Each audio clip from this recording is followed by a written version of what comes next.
নববর্ষটা কোত্থেকে আসলো, নববর্ষের ইতিহাসটা কি? প্রিয় ভাইয়েরা, আমরা খুব কম মানুষ জানি। প্রথমে আপনাদের কাছে একটা প্রশ্ন দিয়ে আমি শুরু করি। আপনাদের কাছে যদি বলা হয়, আচ্ছা বলেন তো ভাই, ইংরেজি সাল অনুযায়ী এইটা কততম বছর যদি বলা হয়, ইংরেজি কত সাল বলতে পারবেন? 2017। আচ্ছা, আপনাদের কাছে যদি এখন জিজ্ঞাসা করা, আচ্ছা ভাই 2017 সাল, এই 2017 সাল চলছে, এটার তো কোনো না কোনো সময় এক ছিল না ভাই? ওই একটা কিসের মানদণ্ডে হয়েছিল যদি বলা হয়? আপনারা বলবেন ঈসা আলাইহিস সালামের জন্ম সাল অনুযায়ী এডি হিসাবে আমাদের এইটা হিসাব করা হয় যে ওই সাল অনুযায়ী 2017 বছর আগে ঈসা আলাইহিস সালাম এই পৃথিবীতে আসছিলেন, ওই অনুযায়ী সাল গণনা করা হয়। এখন আপনাদেরকে যদি জিজ্ঞাসা করা হয়, ভাই বলেন তো, এই যে আসছে নববর্ষ যেটা, এটা হচ্ছে 1424 বঙ্গাব্দ হবে আমাদের নববর্ষ। এই নববর্ষটা যে 1424 পর্যন্ত হলো, এই নববর্ষের তো এক ছিল, একটা ছিল না?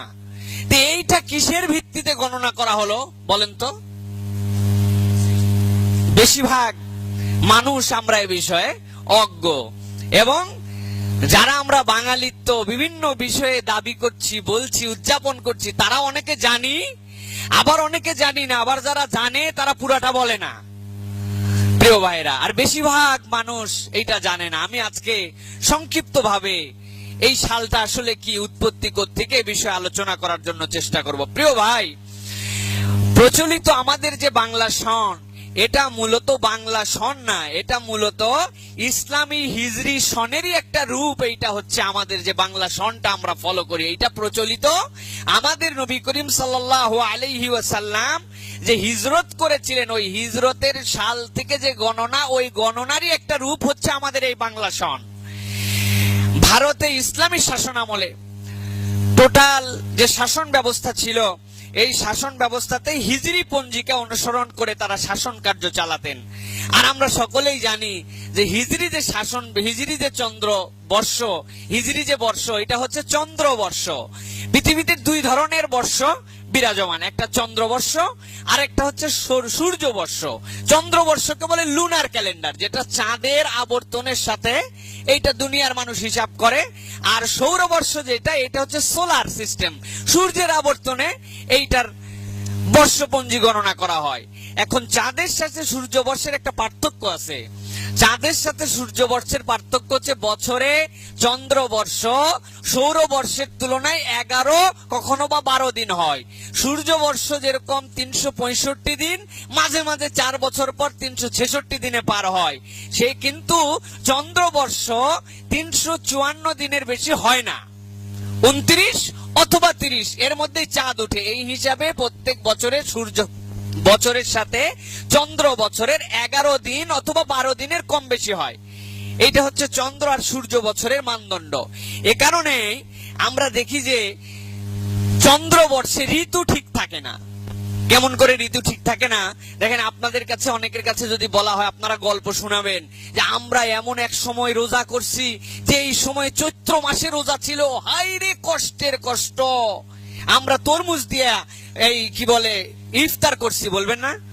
আবার এই 5-7 বছর আগের থেকে, 10 বছর আগের থেকে যারা রোজা থাকা শুরু করছে, এদের কাছে মনে হবে কি রে, এইটা চাচারা বাবারা কি বলে এইটা, ওই সময় তো আমরা যে শীতের মধ্যে আম খেয়ে আমরা এই রোজা খোলা শুরু করছি, ওই সময় তো শীতকাল ছিল, শীতের সময় ছিল আমাদের।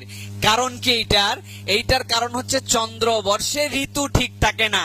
11 দিন করে কমতে কমতে কমতে যেই চৈত্র মাসে কখনো রমজান আসে, ওইটাই আবার কখনো দেখা যাচ্ছে বৈশাখ মাসে আসে, ওইটাই আবার কখনো মাঘ মাসেও আসে। এইটা হচ্ছে চাঁদের বছরের সাথে পার্থক্য। প্রিয় ভাইরা, ঠিক এই একটা কারণেই যে ঋতু ব্যবস্থা ঠিক থাকে না জন্য ভারতে যখন ইসলামী শাসন ব্যবস্থা ছিল, তারা খারাজ গ্রহণ করত, মানুষের কাছ থেকে খাজনা নিয়ে তাদের গভর্নমেন্ট চলতো।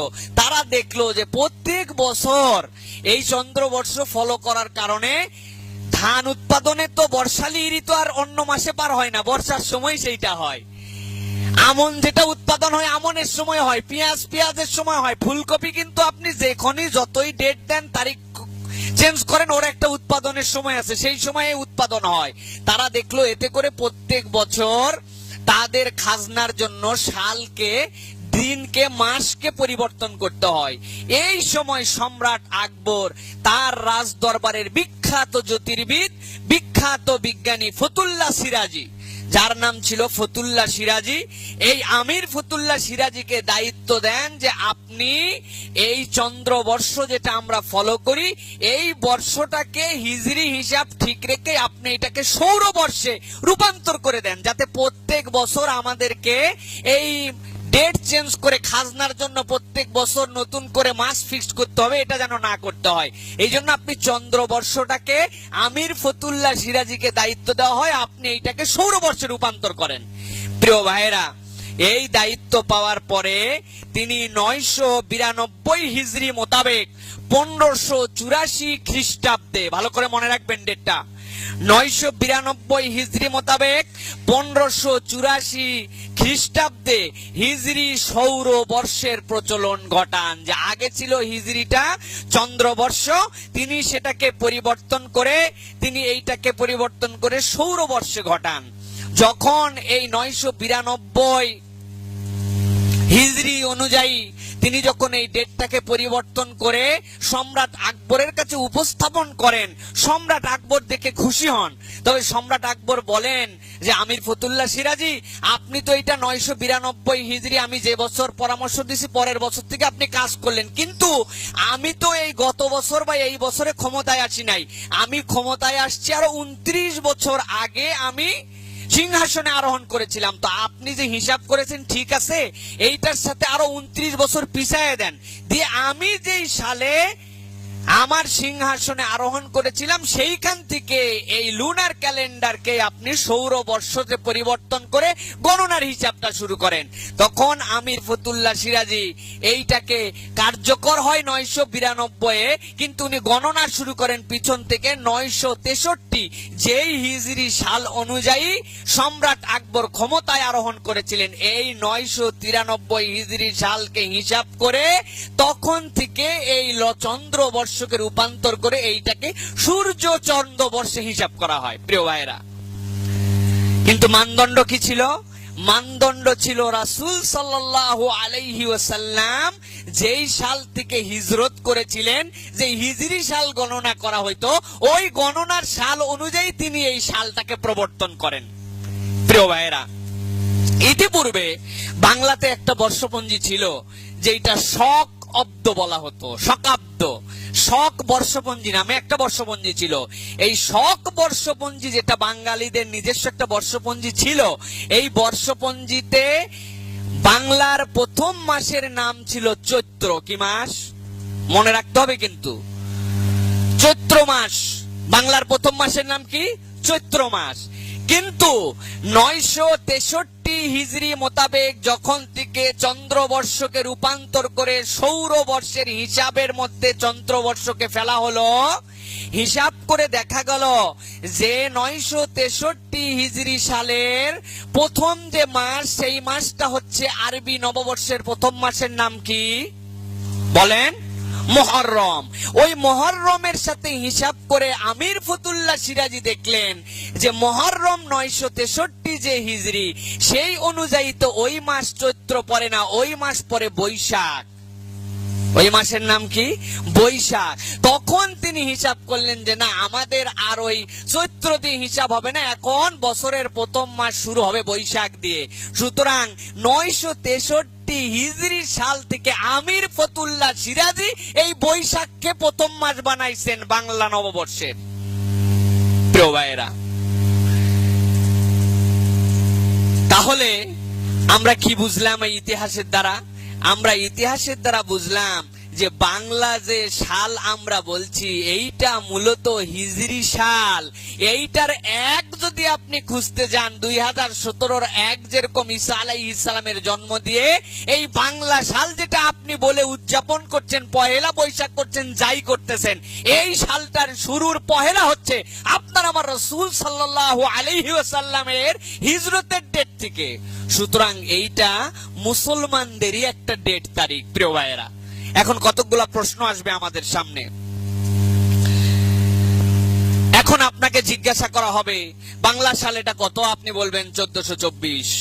তাহলে আপনাকে যদি বলা হয় 1424 কেন বললেন, তাহলে আমরা বলবো 1424 এই জন্য বলেছি কারণ রাসূল সাল্লাল্লাহু আলাইহি ওয়াসাল্লাম 1424 বছর আগে হিজরত করেছিলেন। সাথে সাথে আপনাকে একজন বলবে কি ব্যাপার ভাই, আপনারা তো আরবির আরেকটা হিসাব রাখেন, সেই হিসাবে তো এখন কত সাল, এটা 1438 নাকি? কত সাল আরবি? 37, 38। তাহলে 1438 বছর আগেও নবীজি হিজরত করলেন, আবার 1424 বছর আগেও হিজরত করলেন, বিষয়টা তো মিলল না? মিলানোটা খুব সহজ।